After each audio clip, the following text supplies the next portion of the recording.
Hello everyone, Wenzeltron here, and we're back on Heroes of the Storm, and as always, we are actually doing, as you see in the top right corner, the Mephisto game. Mephisto? Mephisto. So this will be my first impressions game. It is not the literal first impressions, but it'll just be kind of like my collected thoughts on the hero, and overall, I love the hero design. He is one of those heroes that, from a mage standpoint, he is very unique. He's not a burst style mage. He's very much a poke and kind of like area denial with a really interesting mobility tool, right? And we'll get into that in the video, but basically his E ability, which is called the Shade of Mephisto, and it's a teleport, and then after you teleport, you have two and a half seconds, and then you'll teleport back to the original casting location. So this ability is really interesting, and I really find it, I'm not sure, like, so obviously the intended use is that it's aggressively used, right? And so, I don't know, I'm kind of torn, because obviously the bad players are gonna, not bad players, unskilled players are gonna use it as a defensive use, like you would blink away, but that's not the correct way to use it. So, I don't know, it's more about having crafty engages with it. And then on top of that, he has very interesting heroics. So with that, everyone, we're going to get into this game. Bam! We've moved the face. And as you can see, we're using the mecha skin. And so he's got a really neat model also.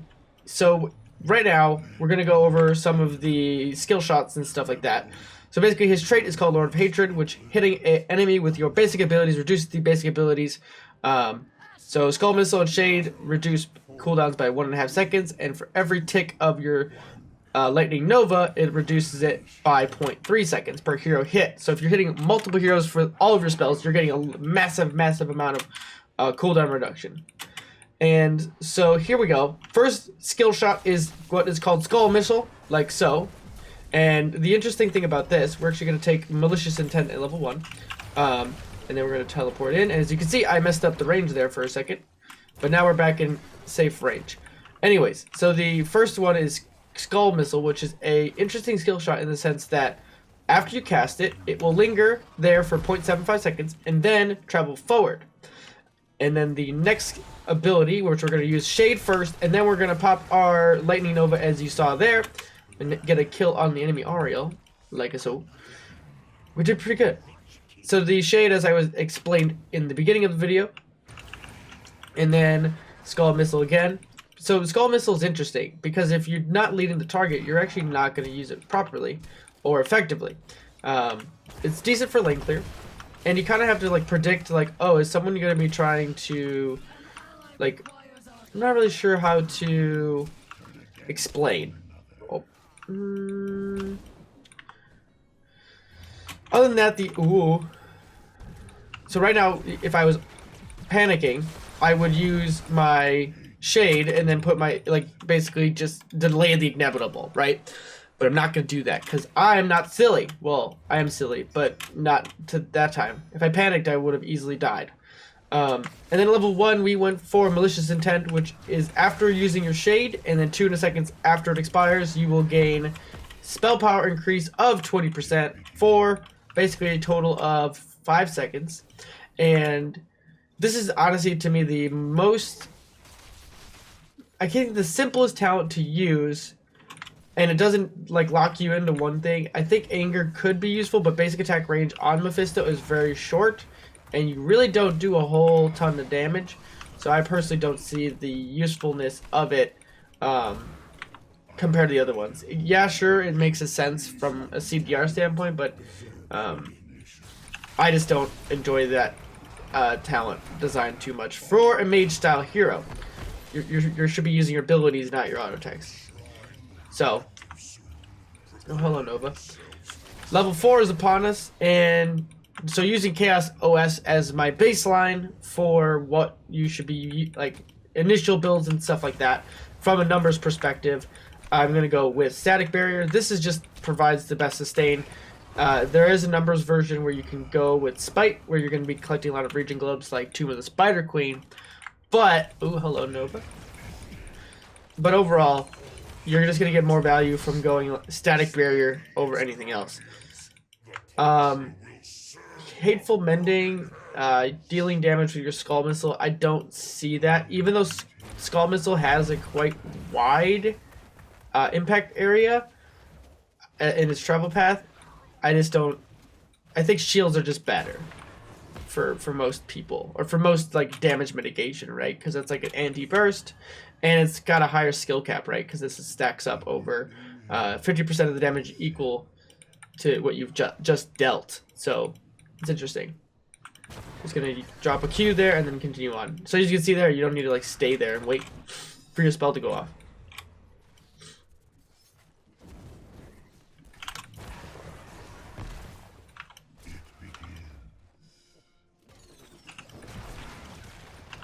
This Ariel is quite aggressive, and as you can see there, we just got a decent amount of damage.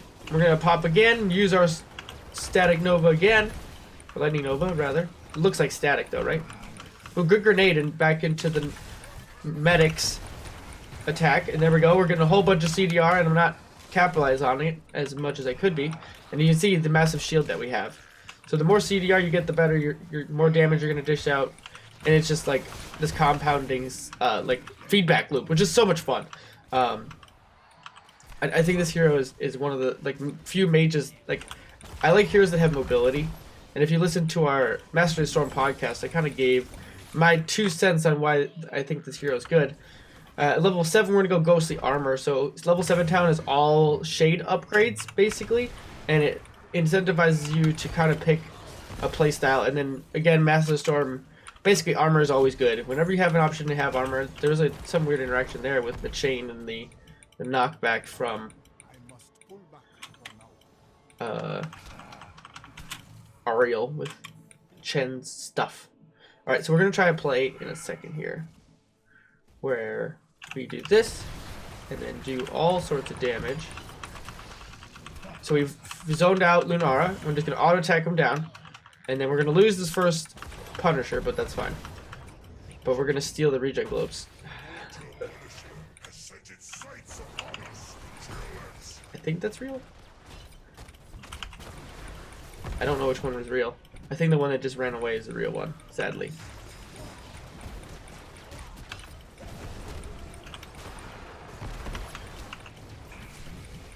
I'm super stuck. I can't believe I just made it out. I should not have made it out. It was so bad. Medic is MVP right now.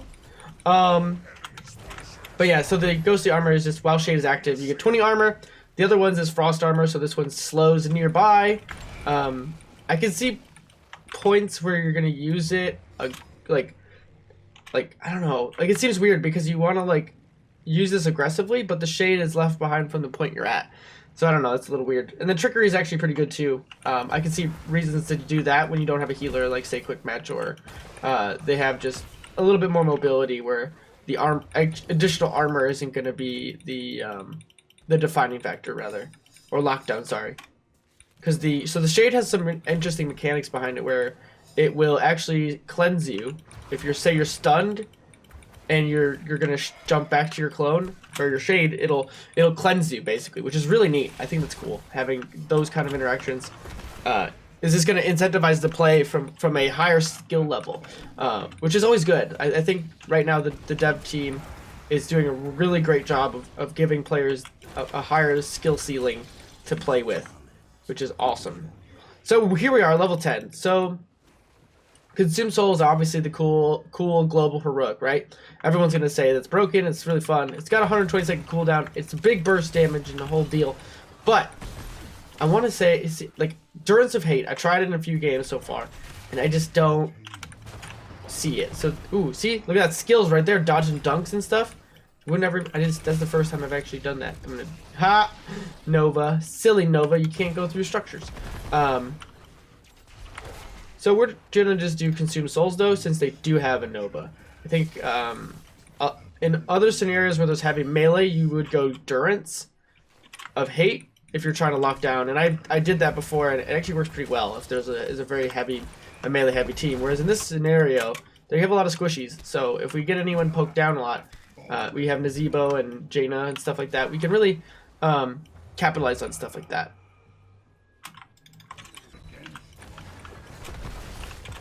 Gonna channel this. So the other thing about Consume Souls and both of his heroics are actually very slow. In channel, they have a set channel time and stuff like that.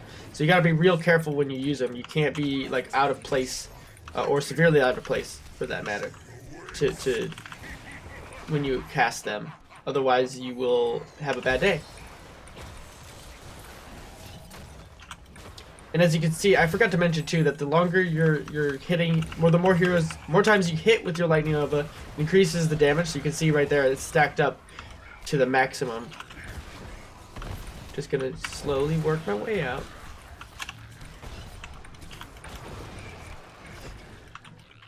And as you can see, as a mage right now, I'm like really able to like kind of get in their face, which is so weird. Like you don't really see mages that can play aggro like this, and I'm just so glad they finally have a mage like this, and one that actually can use their abilities frequently, for that matter.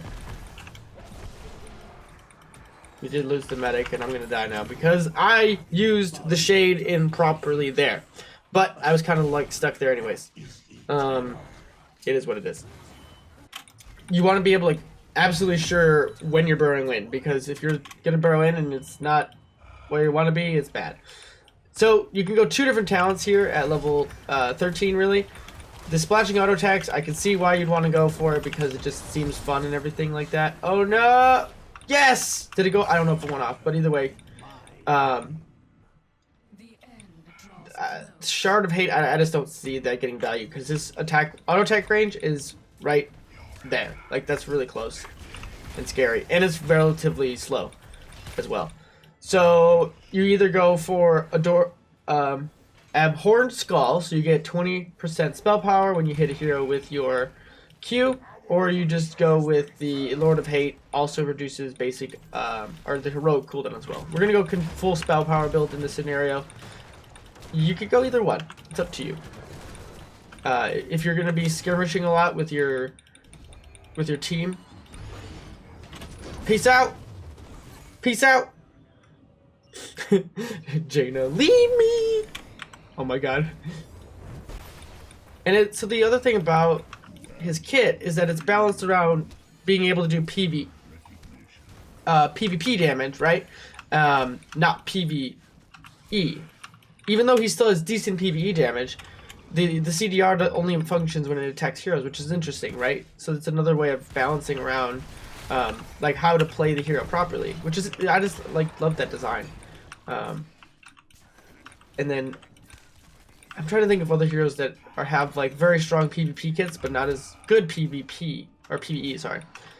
And the only one I guess think of is like Alarak, right? Where he's incentivized to be this bursty mage style melee, whereas other heroes don't really have that, or they lack, so to speak. And so, oh, I forgot to mention one more thing. So the channel time of your E ability, or your alt rather, along with the E, allows you to, hold on, focusing.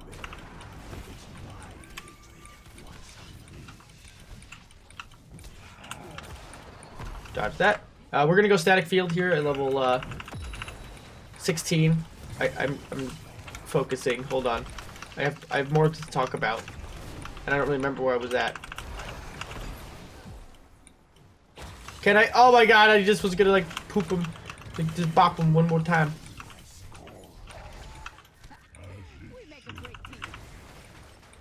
Bye Nova.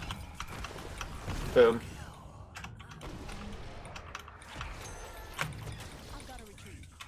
So as you can see there, I teleported back even though I was stunned. Auto attacks for the win. So I would say that, like, I don't like when you teleport, you can be already channeling your heroic ability, and so you could change how when it goes off, or like be safe, I guess. For like a split second. It's pretty cool because it's only, the channel is 2.5 seconds, so it's for the full duration of the safety, I guess. So it's cool because you could, like, you know, say we saw someone low but we couldn't like finish him with one of our other spells, or it was on cooldown. We start channeling it, press the R button, and then we teleport back, continue, finish the channel, and then continue on our merry way. That's a really fun idea. It's almost similar to that of Phoenix, where you have the salvo, right? Where you teleport in, salvo, then get the ult off. So you kind of have this internal comboing of your abilities. And then our level 16 town here was a percent health damage with our W ability.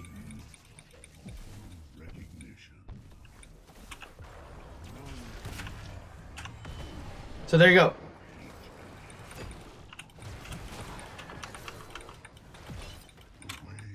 I just used the ult there. Not ideal. I don't think it really did a whole lot, but it's one of the things I'm kind of learning still is how to use the ults effectively. The Endurance of Hate, the root ult, I feel like it synergizes better with his overall kit, whereas the global ult just feels nice as a global presence, where the revealing of an entire team and just the raw burst of it is nice. But if you're trying to go for that wow big team fight kind of impactful ultimate, well, I guess they both have that, but I just like the feel of the endurance. But the one thing I don't like of the endurance is that the range feels small, and that it's kind of a slow travel path.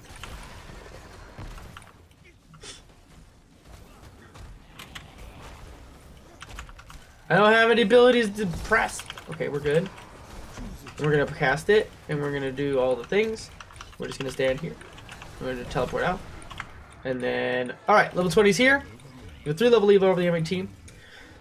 So consumed by hatred is the upgrade for the ultimate, so it does equal to 10% of the bonus damage missing. So it's kind of like a Malthael style ultimate, right? But to a lesser degree, which is cool. I actually really like that. Next is Mimic, so that when you use, which we're going to go, so when you use your W, you're going to cast lightning around yourself and your shade, which is really neat. I like this a lot. So like that.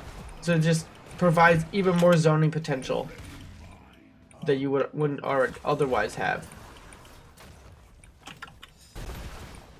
But overall, level 20, everything is good except for kind of Shade Lord. It's a little bit of a gimmicky talent because you unlock all talents at the level 7 tier, but the raw power level that talent gives you is not that high compared to the other ones, where the other ones are, so like this one gives you even more damage, and then you can get, if Consume Soul kills someone, you can cast 1 additional time, and then the Endurance gets a 3-second silence, I believe, right? Yes. After the root, so like that's really strong too, like there's just a lot. And then the Mimic here just gives you even more W stuff, so like that just synergizes with the rest of the kit.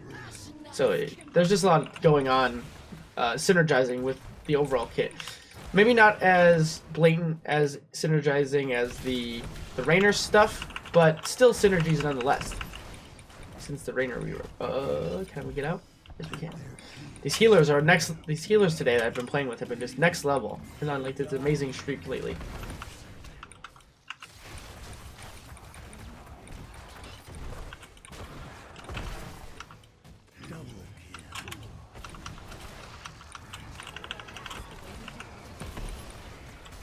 Come on. Come on, Chen. Nope. And I think we're gonna win this game pretty wholeheartedly. Woo! So yeah, there we go. Mephisto, first impressions, we did 84,000 hero damage, baby. A little sneak peek to the stats there. I didn't even look at them because we were just kind of in it all game. We were just there in the paint, so to speak. Stats, cooperation last match, pretty good. So like we did 6, 10, and 1, amazing. And we have 84,000 hero damage with 80,000 siege damage. Clearing lanes is a little bit weird with him so far. It's kind of like clearing lanes with the laser on Phoenix, but he does a good job. Our Nazeebo did a great job soaking lanes, that's for sure.